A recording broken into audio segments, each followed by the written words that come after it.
समझाते हैं आप। इस वक्त मुद्दा गर्म है कि क्या लॉकडाउन पर राहुल झूठ बोल रहे हैं। ये आरोप लगाया है केंद्रीय मंत्री और बीजेपी नेता रविशंकर प्रसाद ने राहुल गांधी पर एक के बाद एक ताबड़तोड़ हमले किए और दावा किया कि राहुल होमवर्क नहीं करते।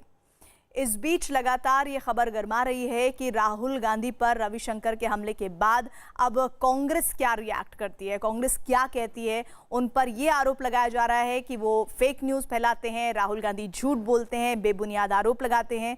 बीजेपी ने राहुल पर बुकलेट भी इस दौरान जारी की है और राहुल गांधी को कंफ्यूज बताया है। बीजेपी ने राहुल गांधी के खिलाफ ये बुकलेट जारी हुई है जिसकी तस्वीर आपको दिखा रहे हैं और इस बुकलेट में बीजेपी ने राहुल गांधी को कंफ्यूज पार्टी का कंफ्यूज आदमी बताया है और आरोप लगाया है कि वो कोरोना से जारी लड़ाई कमजोर कर रहे हैं। अनुराग ढांडा हमारे साथ जुड़ रहे हैं। अनुराग, वैसे तो लड़ाई कोरोना से लड़नी थी लेकिन कंफ्यूज आदमी की कंफ्यूज पार्टी पर बुकलेट ही जारी कर दी बीजेपी ने। देखिए, मुझे लगता है कि बीजेपी को ये रणनीति सूट करती है क्योंकि कांग्रेस का जो लीडरशिप फेस है, फिलहाल बेशक अध्यक्ष सोनिया गांधी हो, लेकिन कांग्रेस का जो लीडरशिप फेस है वो राहुल गांधी अभी भी बने हुए हैं और उनको डिस्क्रेडिट करना, बार बार राहुल गांधी जो भी सवाल उठाते हैं उनको कंफ्यूज कर देना, पार्टी को कंफ्यूज कर देना अपने प्रोरोगेटिव में, ये बीजेपी को सूट करता है और बार बार कामयाब भी होती है बीजेपी इसमें क्योंकि कांग्रेस की कम्युनिकेशन लाइन क्लियर नहीं है और जैसे ही बीजेपी अटैक करती है या काउंटर अटैक करती है कांग्रेस पर, तो कांग्रेस कहीं ना कहीं लीडरशिप कंफ्यूज हो जाता है इस बात को लेकर कि इस अटैक का सामना करना है जो राहुल गांधी या गांधी फैमिली पर किया गया है या फिर उस मुद्दे पर बना रहना है जिसको लेकर के कांग्रेस ने अपना सवाल शुरू किया होता है। तो ये कंफ्यूजन कांग्रेस में है जिसका फायदा बार बार बीजेपी उठाती है और लीडरशिप को अटैक करती है क्योंकि अगर लीडरशिप की क्रेडिबिलिटी बनती है तो कहीं ना कहीं मुश्किल वक्त में कांग्रेस को वोट बैंक में भी फायदा हो सकता है। तो उस क्रेडिबिलिटी को हमेशा अटैक करती है ये बीजेपी और उसका उनको फायदा भी मिलता है। जफर इस्लाम हमारे साथ बीजेपी से जुड़ गए हैं और आलोक जी हमारे साथ जुड़ गए हैं कांग्रेस पार्टी से। अनुराग, मैं रुख करना चाहती हूँ जफर इस्लाम जी आपका। ये कोरोना से लड़ाई चल रही है, अभी आप ही के नेता मंत्री बोल रहे हैं कि भाई कोरोना से लड़ना है, कांग्रेस से नहीं लड़ना है, फिर आप राहुल गांधी के खिलाफ एक बुकलेट जारी कर देते हैं, ये क्या है? देखिए, कोरोना से लड़ने के लिए सबको एक साथ आना पड़ेगा और सबका साथ चाहिए, इसलिए कि ये एक ऐसा महामारी है जिसमें अकेले कोई लड़ नहीं सकता। लेकिन अफसोस की बात है कांग्रेस पार्टी एक प्रिंसिपल अपोजिशन पार्टी होते हुए भी और उसके सबसे बड़े नेता सोनिया गांधी जो उनके अध्यक्ष है, उनके बाद यही हैं जो पहले भी अध्यक्ष रह चुके हैं, उनकी भूमिका देखिए क्या है। वो झूठ बोल रहे हैं, लोगों को गुमराह कर रहे हैं, वो ऐसे ऐसे वीडियो भेजते हैं जहाँ लोगों को परेशान करने के लिए, गुमराह करने के लिए या कहीं ना कहीं ऐसे ताकि तनाव में लोग रहें, इस तरह की वीडियो भेजते हैं। आपने देखा कल उन्होंने महाराष्ट्र के बारे में कुछ कहा, आज उनका अपडेटेड वीडियो जो वीडियो अपलोड किया उन्होंने अपने ट्विटर पे, उसमें भी एडिट करके किया। हकीकत तो यह है कि हर जगह आज महाराष्ट्र की हालत देखिए, महाराष्ट्र में क्या हो रहा है। उनकी सरकार कहते हैं कि उनकी लॉकडाउन सही फैसला नहीं था या लॉकडाउन सही से इफेक्टिव नहीं रहा। तो भाई उनकी सरकार तो कई जगह है। कल वो कह रहे थे अपने प्रेस कॉन्फ्रेंस में कि हमारी सरकार, जहां पर हमारी सरकार सिर्फ है, हम साझा सरकार नहीं है, उसमें हम दूसरे तरह से ट्रीट कर रहे हैं। आप देखिए लॉकडाउन का उन स्टेटों ने लॉकडाउन के लिए रिकमेंड भी किया और आगे भी लॉकडाउन होता रहे। ऐसी जो है, ये सारी आपकी बातें मैं मान लेती हूँ कि सही है, लेकिन बुकलेट जारी करने के पीछे क्या मकसद है? आप लोग एक तरफ कहते हैं कि हमें राजनीति नहीं करनी, हमें तो कोरोना से लड़ना है, फिर आप वाकई में राजनीति करने के लिए उतारू जाते हैं, बुकलेट जारी कर देते हैं, ये क्या है? इसको समझने की जरूरत है। लेकिन रविशंकर प्रसाद ने आरोप लगाया, इस बीच मैं आ रही हूँ आपके पास, राहुल गांधी भीलवाड़ा मॉडल की सफलता पर अपना दावा कर रहे हैं जबकि वहां के सरपंच ने ही राहुल पर सवाल उठा दिए हैं। जो भीलवाड़ा मॉडल है, इस पर सोनिया जी ने कहा कि राहुल गांधी की वार्निंग के कारण भीलवाड़ा में कोविड को नियंत्रित किया गया। वहां की किस्मत गुर्जर एक सरपंच है, उसने कहा कि भीलवाड़ा में जो भी सफलता मिली है वो वहां के लोगों के प्रयास के कारण है। कृपया करके राहुल गांधी को इसका पुरस्कार न दिया जाए। आलोक जी, भीलवाड़ा मॉडल की तारीफ का फायदा जो आप उठाने की कोशिश कर रहे थे उसका तो वहां के सरपंच ने ही बोल दिया कि वो उनका कोई क्रेडिट नहीं है, वो हम लोगों ने किया जो किया है।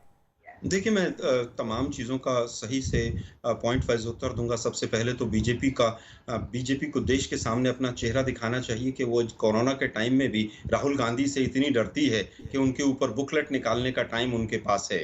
ये एक पूरी तरह से नाकाम, निकम्मी सरकार की बौखलाहट है, जिस तरह का प्रवचन आज रविशंकर प्रसाद जी ने किया है। भीलवाड़ा मॉडल के ऊपर जिस महिला का या जिसका वो दिखा रहे हैं, वो पूरी तरह से सोशल मीडिया पर भी एक्सपोज़ हो गया कि वो भाजपा की कार्यकर्ता, जो कि मंत्री साहब जो राजस्थान से आते हैं, उनके निजी सचिव के तौर पर हैं, उनकी वाइफ है। ये सोशल मीडिया ने एक्सपोज़ कर दिया था। रविशंकर प्रसाद जी शायद झूठ बोलने की जो उन्होंने आरोप लगाई है, इससे झूठी और निकम्मी सरकार तो आज तक देश में आई नहीं है, जिसमें कहते हैं, आप ही के चैनल पर किसी मंत्री ने कहा कि 80 करोड़ परिवारों को हमने जो है वो राशन पहुंचा दिया है। मुझे बताइए, हिंदुस्तान में 30 करोड़ परिवार हैं, 80 करोड़ को क्या ये नेपाल, चाइना और बांग्लादेश में राशन पहुंचा रहे हैं? उसी महिला मंत्री ने कहा कि 9 करोड़ गर्भवती महिलाएं हैं। परसों ही उत्तर प्रदेश के मुख्यमंत्री ने कहा कि 10 लाख से ज्यादा कोरोना केसेस उत्तर प्रदेश में। इनसे कोई झूठी सरकार हो सकती है क्या? और 20 लाख करोड़ का जो मोदी साहब ने जितना बड़ा झूठ बोला पैकेज का कोरोना के समय में, इनसे झूठी कोई सरकार हो सकती है क्या? नहीं, लेकिन आलोक जी, ये आरोप आपके सही होंगे आपकी नजर में, लेकिन सच्चाई तो ये है ना कि पंजाब और राजस्थान वो स्टेट थे जिन्होंने लॉकडाउन को पहले पालन कराने की कोशिश की। वो क्या था फिर? वो भी गलत था। नहीं, मैं आऊंगी आपके पास। मैं कुछ और बयान भी सुनवाना चाहती हूँ रविशंकर प्रसाद के से जुड़े हुए। रविशंकर प्रसाद ने राहुल गांधी पर झूठी खबर फैलाने का आरोप लगाया और कहा कि राहुल गांधी ने वायनाड को हॉटस्पॉट की बजाय कोरोना से सबसे अच्छी तरह से लड़ने वाला जिला बता दिया। सबसे तो झूठा क्रेडिट करने की कहानी उनके कॉन्स्टिट्यूएंसी वायनाड से आती है। वायनाड में उन्होंने ट्वीट किया, मैं पढ़ता हूं, I am proud that Wayanad district in my constituency has been recognised by the health ministry for its excellent result in tackling कोविड-19। और सच्चाई क्या है कि हेल्थ मिनिस्ट्री ने वायनाड को हॉटस्पॉट डिक्लेयर किया था। तो जो हेल्थ मिनिस्ट्री उनकी कॉन्स्टिट्यूएंसी को हॉटस्पॉट बोल रहा है, उसको ये कह रहे हैं कि हेल्थ मिनिस्ट्री ने उसकी तारीफ की है। अब ये कैसे महाशय हैं, क्या काम करते हैं, क्या क्या बोलते हैं, कैसे ट्वीट करते हैं, ये देश को जानना बहुत जरूरी है। अमिताभ सिन्हा हमारे साथ हमारे सहयोगी जुड़े हैं। अमिताभ, आधी अधूरी तैयारी कांग्रेस को पड़ेगी भारी। देखिए, आधी अधूरी ये लोकतंत्र की खूबसूरती है कि आलोक भाई भी यहाँ अपनी बात खुलकर रख रहे हैं कांग्रेस पार्टी की तरफ से, और जफर भाई भी सरकार को अपनी तरफ से डिफेंड कर रहे हैं। और लोकतंत्र की खूबसूरती ये भी है कि प्रधानमंत्री तमाम मुख्यमंत्रियों से बात कर रहे हैं कोरोना के संकट में। वो सोनिया गांधी से भी बात कर रहे हैं, वो प्रणब दा से भी बात कर रहे हैं, वो तमाम जो विपक्षी दलों के नेता उनसे बात कर रहे हैं। तो लोकतंत्र की खूबसूरती यही है कि एक दूसरे पर आरोप प्रत्यारोप चलते रहें। लेकिन बात क्या है, एक बहुत बड़ा संकट है। इस संकट में सबको साथ हमें लेकर आगे बढ़ना है। संविधान भी कहता है कि हमारा देश एक फेडरल स्ट्रक्चर है। यहां अगर केंद्र फैसले ले रहा है तो इंप्लीमेंटेशन का काम राज्य सरकार का है, जो मैं बार बार कह रहा हूं, जिसे आलोक जी भी सहमत जरूर होंगे कि ये फेडरल स्ट्रक्चर है। यहां जब तक मिल बैठ के काम ना करेंगे, केंद्र सरकार के अधिकारी राज्यों में जाकर जिले के स्तर पर काम नहीं कर सकते, वहां डिस्ट्रिक्ट मजिस्ट्रेट को ही काम करना है। तो ये तमाम चीजें हैं जो एक दूसरे से जुड़ी हुई हैं, जिसको लेकर आगे बढ़ना है। तो आरोप प्रत्यारोप तो लोकतंत्र की खूबसूरती है। बीजेपी बुकलेट जारी करेगी, राहुल गांधी भी तमाम लोगों से बात कर रहे हैं और सरकार में खामियां निकालने की कोशिश कर रहे हैं। बीजेपी कह रही है साथ आकर लड़ो। तो ये बुकलेट एक जरिया है ये दिखाने का कि कांग्रेस क्या कर रही है, देश की जनता को भी संदेश देना है कि ये वो सही नहीं है। जफर इस्लाम जी, आलोक जी की बात पर मैं वापस आना चाहती हूँ। इतना वक्त है आप लोगों के पास कोरोना की लड़ाई में कि आप बुकलेट राहुल गांधी के खिलाफ जारी कर रहे हैं, और वो तो ये भी कह रहे हैं कि राहुल गांधी से डरते हैं आप लोग, इसलिए आप लोगों को बुकलेट जारी करनी पड़ रही है कि वो कंफ्यूज है, कंफ्यूज पार्टी के करता धरता है। देखिए, मैंने कहा ना पहले अपने इसमें कि पहले जो सभी पार्टियों को और खास के प्रिंसिपल अपोजिशन पार्टीज को एक साथ होकर इस वायरस के साथ लड़ना चाहिए था। प्रधानमंत्री ने अपील भी की थी सबसे कि ये ऐसा वायरस है, सबको साथ लड़ना चाहिए। इसीलिए अब नेशनल डिजास्टर एक्ट जो है उसको भी इन्वोक किया गया ताकि पूरा देश एक साथ इसके लिए लड़ाई करे। लेकिन क्या हो रहा है, राहुल गांधी अपनी इसमें राजनीति चमकाना चाहते हैं। भाई ये राजनीति का समय है।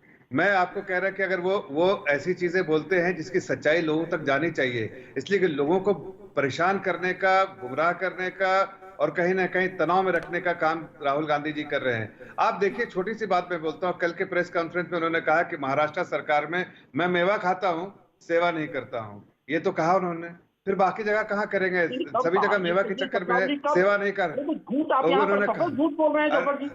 अरे भाई बताइए कल ना तो कहाँ कहा पर उन्होंने एंकर की हिम्मत कि हम नहीं है सब कि आपको मेवा रोक खाते दें। हैं, वहाँ सेवा नहीं करते, नहीं, सेवा एंकर नहीं की तो करते, मेवा हिम्मत है नहीं, खाते हैं। लेकिन मैं आपको रोकूंगा। बताइए कहाँ पर कहा उन्होंने ऐसी बात? नहीं, कल कहा ना, कल आपने सुना नहीं प्रेस बताइए ना, कॉन्फ्रेंस? आपको एंकर फिर की से हिम्मत नहीं है, फिर से न्यूज़ आज 18 उन्होंने चैनल है।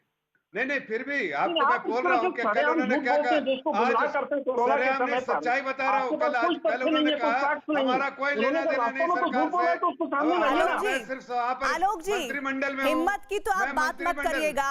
आलोक जी, हिम्मत की तो आप बात मत करिएगा। देते हैं, अगर आपको हिम्मत की ये तो मैं मौका उनको- दिया जा रहा है कि आप अपनी बात करें और आप यहाँ मौजूदा सरकार को लेकर निकम्मी सरकार कह रहे हैं, आपको मौका दिया जा रहा है। और दूसरी चीज ये है कि आंकड़ों पर अगर आप बात करेंगे तो जो 15 देशों की आबादी है उस हिसाब से मरने वालों का आंकड़ा और भारत में जो मरने वालों का आंकड़ा, उसका अगर आप तुलनात्मक अध्ययन करेंगे तो पाक साफ हो जाएगा कि झूठ कौन बोल रहा है और सच कौन बोल रहा है। बहरहाल, आरोप से इतर सुनते हैं कि राहुल गांधी ने लॉकडाउन पर क्या सवाल उठाया था और रविशंकर प्रसाद ने उसका क्या जवाब दिया था। ये तो गलत बात है। आप लोग, नरेंद्र मोदी जी ने कहा था कि 21 दिन में कोरोना की लड़ाई जीती जाएगी। 4 लॉकडाउन हो गए, तकरीबन 60 दिन हो गए। हिंदुस्तान पहला देश है जो बीमारी के बढ़ते वक्त लॉकडाउन बंद कर रहा है। चाहे वो जापान हो, चाहे वो कोरिया हो, चाहे वो जर्मनी हो, फ्रांस हो, सब के सब ने लॉकडाउन जब बंद किया, जब बीमारी घटनी शुरू हुई थी। तो यह बात क्लियर है, स्पष्ट है कि हिंदुस्तान का लॉकडाउन फेल हुआ है। जो उन्होंने कल कहा, पहले भी कहे हैं, lockdown no solution to beat corona virus. सबसे पहले लॉकडाउन किसने किया? पंजाब ने किया। किसने किया? राजस्थान ने किया। और अभी 31 मई तक इसको बढ़ाने में मुख्यमंत्रियों की बैठक के पहले ही महाराष्ट्र ने फैसला कर लिया, पंजाब ने फैसला कर दिया। तो राहुल गांधी जी, आप कहते हैं लॉकडाउन कोई सॉल्यूशन नहीं है, तो अपने मुख्यमंत्री को नहीं समझाते हैं आप, या वो आपकी बात नहीं सुनते हैं, या आपकी बात में इतना हल्कापन है कि उसको वजन नहीं देते। आलोक जी, फैक्ट्स पर गौर करें तो फैक्ट्स तो बिल्कुल सही बता दिए हैं रविशंकर प्रसाद ने, लेकिन आप बता दीजिए, आप लोगों की हिम्मत की डिसीजन मेकर नहीं होने की तो है ये कहने की, लेकिन ये बताने की है कि आखिर आने वाले समय में पंजाब और जो आपके शासित राज्य है महाराष्ट्र, राजस्थान, छत्तीसगढ़, वहां पर आपका क्या रोड मैप है? क्योंकि अभी अमिताभ भी कह रहे थे कि कोऑर्डिनेशन होगा तभी हम इस लड़ाई से लड़ पाएंगे। एक तरफ आप कोऑर्डिनेशन की बात करते हैं, एक तरफ आप अलग अलग राज्यों के रोड मैप पूछते हैं। मुझे नहीं लगता कि कहां पर सवाल कहां जा रहा है। दूसरी बात, क्या हिंदुस्तान का पीक आ गया है? भाई, मैं ये सवाल इसलिए पूछ रही हूँ क्योंकि बीजेपी शासित राज्यों में तो केंद्र से कोऑर्डिनेशन मिल रहा है, कोई खबर नहीं आ रही। आप लोगों के साथ कोऑर्डिनेशन की दिक्कत है, इसलिए वो सवाल है। मैम, बीजेपी के किसी मुख्यमंत्री की हिम्मत नहीं है कि वो मोदी साहब के ऊपर उंगली भी उठा सके। फिर आप हिम्मत पर आ गए। अरे भाई, आपकी हिम्मत है कि उद्धव सरकार को ये बता पाए कि हम की डिसीजन मेकर हैं, हम महाअघाड़ी का हिस्सा हैं, हम कुछ ना कुछ फैसला लेने के हकदार हैं, हम मंत्री पद अगर लेते हैं तो हम कुछ और डिसीजन में भी शामिल हैं। हिम्मत है आप में? मैम, आप ही बोल लीजिए, मैं फिर बैठ जाता हूँ। जफर जी से बुलवा लीजिए, इसका उत्तर भी जफर जी से ले लीजिए। आप उत्तर देने नहीं दे रहे हैं मुझे। आप बार बार हिम्मत की बात कर रहे हैं, जवाब दीजिए। मैं चुप हो जाता हूँ मैम, मेरे अंदर हिम्मत नहीं। अरे आपके पास है नहीं जवाब देने के लिए। मैं जरा, आप अगर समय खराब नहीं करना चाहते हैं तो मुझे जवाब देने दीजिए, या जवाब देके खत्म कीजिए। फिर मेरा एंकर महोदया, जब आपको बोल रहे हैं आलोक जी तो आप बोल ही नहीं रहे। बोलिए। देखिए, समय खराब करना नहीं, जफर जी रुक जाइए एक मिनट, आप आलोक जी को बोलने दीजिए। आलोक जी बोलिए। जहां तक बात है, राहुल जी ने कहा कि लॉकडाउन जो है वो सॉल्यूशन नहीं है, लॉकडाउन पॉज बटन है। अगर लॉकडाउन सॉल्यूशन है तो आप 5वां, 6वां और 7वां सारे लॉकडाउन आज ही अनाउंस कर दीजिए। और ये फिर सब कुछ खोला क्यों है आपने? लॉकडाउन के दौरान जो तैयारी होनी चाहिए थी वो तैयारी नहीं हुई। और ये सीधा सवाल है कि 500 केस थे तो आपने लॉकडाउन किया, और जब 1.5 लाख केस हैं तो आपने सब कुछ खोल दिया। अब ये जिस तरह से कोरोना फैल रहा है तो लॉकडाउन में हमने अचीव क्या किया? टेस्टिंग की जो रेशियो थी हमारी, आज गुजरात की जो हालत है, सबसे ज्यादा डेथ रेट गुजरात में आ रही है, उसका कोई जिक्र नहीं करता। रविशंकर प्रसाद जी की हिम्मत नहीं, पूरी प्रेस कॉन्फ्रेंस के अंदर वो गुजरात शब्द का इस्तेमाल कर सकें। राहुल जी ने फिर भी कहा कि पॉजिटिवली सोचिए आप आगे क्या करना है। मोदी जी आप आकर फ्रंट फुट पर खेलिए। मोदी जी पिछले 15 दिन से कहाँ गायब? देश का लेबर मिनिस्टर कहाँ गायब है? देश के होम मिनिस्टर कहाँ गायब है? जब तक थाली पीटनी थी, दिया जलाना था, तो मोदी जी नई जैकेट पहनकर आ गए, लेकिन उसके बाद क्या हुआ? क्या आप राज्य संभाल रहे हैं? तो राज्यों का जीएसटी का पैसा आप नहीं दे रहे हैं। लॉकडाउन होना चाहिए, लॉकडाउन जरूरी था, लेकिन लॉकडाउन के दौरान जो चीज होनी चाहिए थी वो क्या हुई? 100 से ज्यादा मजदूर, मैं जरा जवाब देना चाहता हूँ, सुन लीजिए। 9 करोड़ मजदूर राहुल जी के बारे में मैं जरा सफाई से बताने दीजिए। आलोक जी आपने बोल लिया, अभी आपकी बात सुन लीजिए, अभी जरा आपकी बात सुन लीजिए, जरा सुन लीजिए आलोक जी। मैं जरा पूछता हूँ आपसे कि क्या, नहीं आलोक जी सुन लीजिए। आलोक जी ये बताइए कि राहुल गांधी ने तो जापान, फ्रांस और दूसरे कंट्री का तो जिक्र कर दिया, आपने ननिहाल का जिक्र क्यों नहीं किया? इटली का जिक्र क्यों नहीं किया? बड़ा सफाई से वो भूल गए इटली के बारे में, जहां उन्होंने सुझाव दिए होंगे, लेकिन उनके सुझाव को कोई, जैसे पंजाब नहीं मानता है, जैसे राजस्थान नहीं मानता है, जैसे महाराष्ट्र नहीं मानता, जैसे छत्तीसगढ़ नहीं मानता, वैसे उनका ननिहाल भी नहीं माना। दूसरी बात मैं बताना चाहता हूँ, लॉकडाउन के फायदे क्या हुए मैं आपको बताता हूँ। लॉकडाउन उस वक्त किया गया जब ये वायरस बिल्कुल अननोन था, इस वायरस के बारे में कोई दुनिया में जानकारी नहीं थी, तो हमें लॉकडाउन करना जरूरी था, इसलिए कि इससे निपटने के लिए हमारे पास साधन नहीं थे। साधन हमने बड़ी दिक्कत होती है जब आप इस तरह से बातचीत करते हैं, क्योंकि दर्शक बार बार ये कहते हैं कि हमें कुछ समझ नहीं आ रहा। प्लीज आप अपनी अपनी बारी पर बोलिए, ये मैं बार बार कहती हूँ अपनी इस चर्चा में, बहस में। वहीं केंद्रीय मंत्री मुख्तार अब्बास नकवी ने इशारों में क्या कह रहा है जरा वो भी सुन लेते हैं। और उन्होंने सीधे सीधे कह दिया, भाई हमारी लड़ाई कांग्रेस से नहीं है, हमें कोरोना से लड़ना है।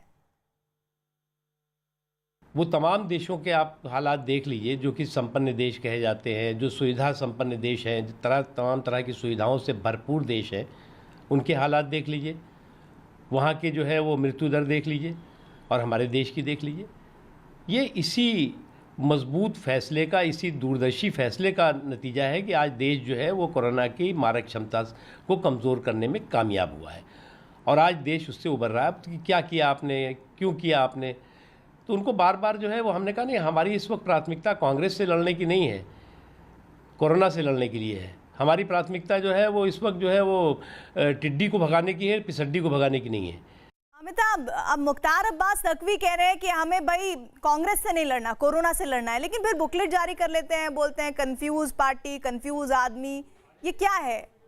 देखिए, तभी तो मैंने कहा कि विशुद्ध राजनीति है। और जब कांग्रेस अगर आरोप लगा रही है, कांग्रेस तमाम चीज़ों को देखते हुए आरोप लगा रही है कि इन विषम परिस्थितियों में भी सरकार किस तरह से काम कर रही है, चाहे वो कांग्रेस की सरकार हो, चाहे बीजेपी की सरकार हो, चाहे महाअघाड़ी की सरकार हो, कितनी मुश्किल परिस्थितियों में काम कर रही है। इतने लाखों मजदूर सड़क पर हैं, उनको घर पहुंचाना या फिर उनके प्रवास का इंतजाम करना, उनके खाने का इंतजाम करना, ये तमाम पार्टियां देख रही हैं। ऐसे में आवाज़ उठाना कितना जायज़ है, ये भी हम लोगों के लिए सोचने की बात है। आलोक जी हमारे साथ बैठे हुए। आलोक जी, इतना मुश्किल काम है, मैं आपसे पूछना चाहता हूँ आलोक भाई, इतना मुश्किल काम है लाखों लोगों को इधर से उधर करना, चाहे वो बीजेपी की सरकार हो चाहे कांग्रेस की सरकार हो, लेकिन इतने लोगों को पहुंचाया तो गया, ट्रेनें तो चली, अच्छी चीजों की तारीफ नहीं हो सकती क्या? सिर्फ बुराई देखोगे आप? अमिताभ जी, बहुत अच्छा सवाल आपने पूछा। सिर्फ अच्छी चीज, बुराई? अमिताभ जी 40 ट्रेनें अगर अपना रास्ता भटक जाएं, 2 दिन में पहुंचने वाली ट्रेन 9 दिन में पहुंचे और ट्रेन में डेड बॉडीज मिले, तो मुझे लगता है सोचने की बात है। अभी तो पूरा ट्रेन का ट्रैफिक भी नहीं है, उसके बावजूद ट्रेनों की जो हालत है, कोई 20 घंटे लेट है, कोई 30 घंटे, और उसके बाद पीयूष गोयल जी 1 घंटे के अंदर 8 ट्वीट करें। ट्वीट करने का टाइम है इस सरकार के पास। लेकिन गुजरात, एक मिनट, गुजरात की जो आज हालत है, क्या हम नमस्ते ट्रंप मनाते रहे वहां फरवरी में, और आज कोई मीडिया चैनल गुजरात की बात नहीं करता? हाईकोर्ट ने कहा कि ये अंडरग्राउंड जेल से बुरी हालत है वहां के हॉस्पिटल्स की, उसके ऊपर कोई बात नहीं होनी चाहिए। हम केवल ये जानना चाहते हैं कि अब आगे क्या होगा। आप पीपीई किट की बात करते थे, मोदी जी आपने कहा 2 लाख पीपीई किट बनती हैं। पीपीई किट की कमी की वजह से आलोक भाई सिर्फ एक लाइन सुन लो, आलोक भाई सिर्फ एक लाइन सुन लो। मैं जब इतना बड़ा संकट आया, आप जानते हो हमारा देश स्वास्थ्य के इंफ्रास्ट्रक्चर में कितना पिछड़ा रहा आज़ादी के बाद से अब तक, हमारे पास कितनी कमियां रही हैं। जब ये संकट आया था तो हमारे पास पीपीई किट छोड़ दो, हमारे पास फेस मास्क तक नहीं थे, अब इतनी बड़ी संख्या में बनने लगे हैं। अब हमारे यहाँ पीपीई की रैपिड टेस्टिंग किट्स भी आ गए हैं, हमारे यहाँ कई चीज़ें ऐसी हैं, अब जाँच की संख्या बढ़ गई है। तो इन तमाम चीजों को कांग्रेस क्यों नहीं देख पा रही है, मुझे ये पूछना है। मैं ये नहीं बोल रहा कि बीजेपी गलत कर रही है या कांग्रेस गलत कर रही है। अमिताभ जी 4 अप्रैल तक ये देश में से एक्सपोर्ट की परमिशन किसने दी थी? ये भी शायद राहुल गांधी जी ने दी थी। इन तमाम चीजों 4 अप्रैल तक हमारे देश से एक्सपोर्ट होता रहा। 8 मार्च तक यहाँ पर इंडिया गेट पर एग्जीबिशन लगी रही।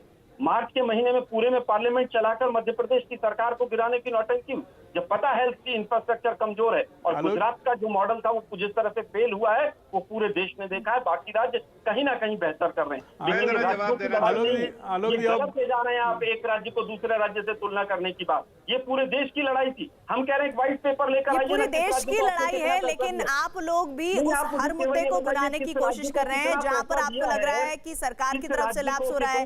अब बीजेपी ने आपके खिलाफ बुकलेट जारी कर दी है। सच्चाई ये है कि कोरोना से जो लड़ाई है इस पूरे तमाशे के बीच वो कमजोर हो जाएगी अगर इसी तरह से चलता रहा। सच्चाई ये है कि ट्रेनें नहीं मिल रही थी, ट्रेनें मिली, लेकिन ट्रेनें मिलने के बाद वो सही समय पे पहुंच रही हैं, उसमें मौजूद लोगों को खाना मिल रहा है, नहीं मिल रहा है, क्या वो ठीक ठाक अपने घरों तक पहुंच रहे हैं, ये जिम्मेदारी सरकार की है। और अगर वो नहीं कर पा रही है तो इस पर सवाल पूछे जाने चाहिए, सकारात्मक तरीके से, दोषारोपण नहीं होना चाहिए। आप दोनों का, जफर इस्लाम जी, आलोक जी, आपका शुक्रिया जुड़ने के लिए। अमिताभ आपका और अनुराग आपका तो रुख हम बाद में आगे भी करते रहेंगे।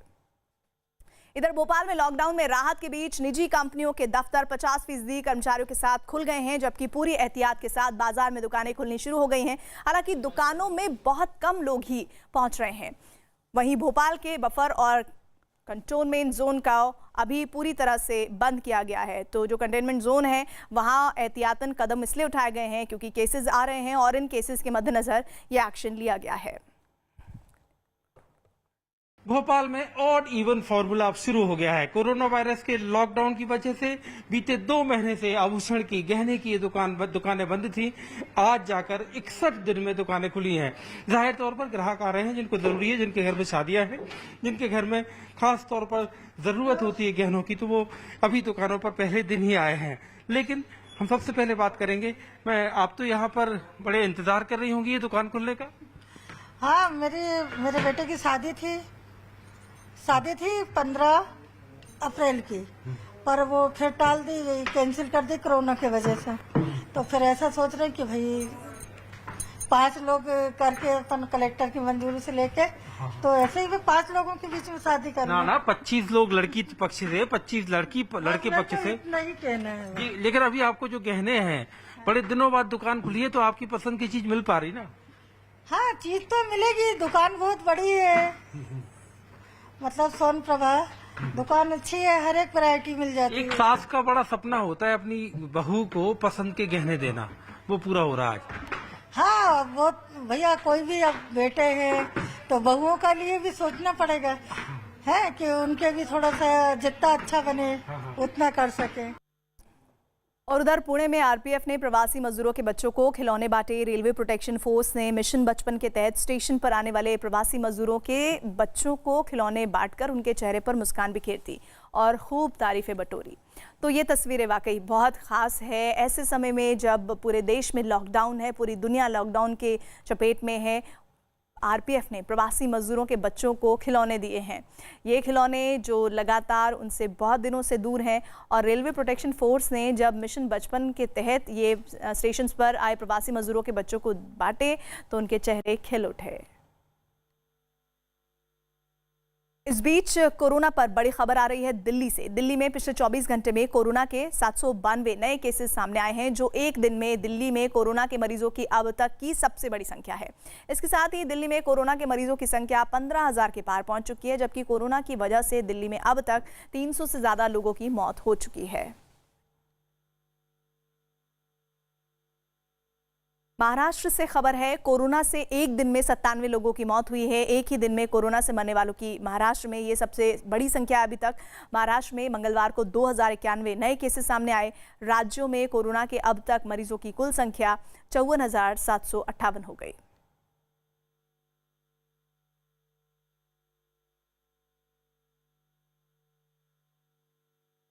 देश में कोरोना के मरीजों की संख्या बढ़कर 1,51,767 पहुंच चुकी है। पिछले 24 घंटे में कोरोना के 6,387 मरीज आए हैं। वहीं 24 घंटे में कोरोना के 170 मरीजों की मौत के साथ ही कोरोना की वजह से कुल मौत का आंकड़ा 4,337 तक पहुंच चुका है। देश के ज्यादातर राज्य कोरोना वायरस से जूझ रहे हैं, लेकिन इनमें कुछ राज्य ऐसे हैं जहां कोरोना की चपेट में आने वाले मरीजों की तादाद लगातार बढ़ रही है और वहां कोरोना के मरीज भी बहुत ज्यादा हैं।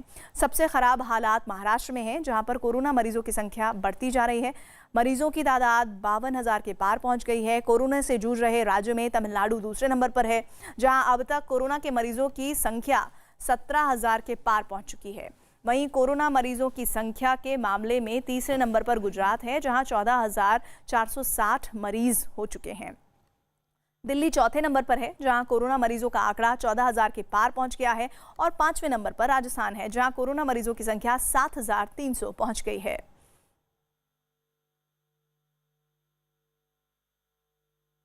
कोरोना वायरस के कहर से पूरी दुनिया बेहाल है। दुनिया के 185 देश इस वक्त कोरोना महामारी की चपेट में हैं, लेकिन कुछ देशों में हालात बहुत ज़्यादा खराब हैं। ऐसे देश में पहले नंबर पर अमेरिका है, जहां कोरोना के मरीज 16 लाख से ज़्यादा हो चुके हैं। वहीं ब्राज़ील दूसरे नंबर पर है, जहां मरीजों की संख्या 3,91,000 के पार पहुंच गई है।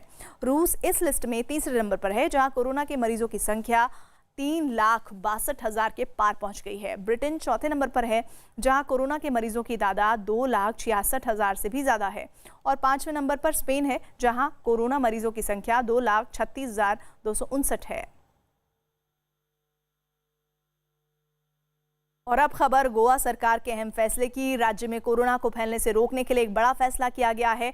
गोवा में दाखिल होने वाले लोगों को एक ऐसा सर्टिफिकेट देना होगा जो साबित करे कि उन्हें कोरोना नहीं है। अगर कोई ये सर्टिफिकेट नहीं दे पाता है तो उसे अपना कोरोना टेस्ट करवाना जरूरी होगा।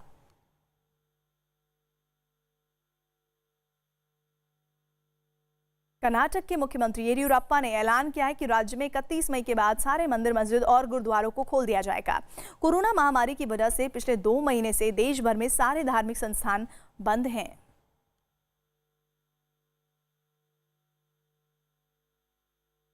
कांग्रेस नेता राहुल गांधी ने स्वीडन के डॉक्टर से देश में लॉकडाउन और कोरोना पर चर्चा की। स्वीडन के डॉक्टर युहान गुसेके ने लॉकडाउन को खत्म करने की भी बात कही और उन्होंने कहा कि भारत के लिए मौजूदा वक्त में यही सबसे सही विकल्प है। I think for India, you'd ruin your economy very quickly if you had a severe lockdown. I think it's better skip the lockdown, take care of the old and the frail people, and let the other people have the infection. Most people will not even be sick. They will not even notice they have it. It's a mild disease. How are you talking about this balance between disease and economy? I think the full lockdown is damaging, and the damage increases exponentially. So the sooner you get out of the lockdown, the better it is. I mean, you may even create more deaths by a severe lockdown than the disease will do. Exactly. The issue in India, of course, is that we have a central government and then we have large number of state governments. Yeah. And there is a tension between these two. The central government has one view, the state governments have another view. So a lot of that slows down the sort of discussion.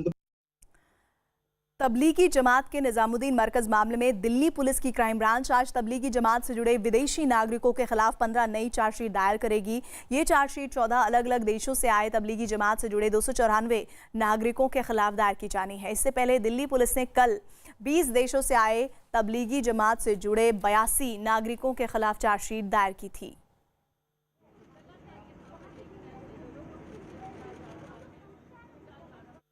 Delhi में एक चलती DTC bus में अचानक आग लग गई। गनीमत ये रही कि उस वक्त बस में सिर्फ 2 सवारियां थी, जिनको समय रहते बस से उतार दिया गया और बस के ड्राइवर और कंडक्टर भी सुरक्षित हैं। हालांकि इस आग की वजह अभी तक नहीं पता चल पाई है।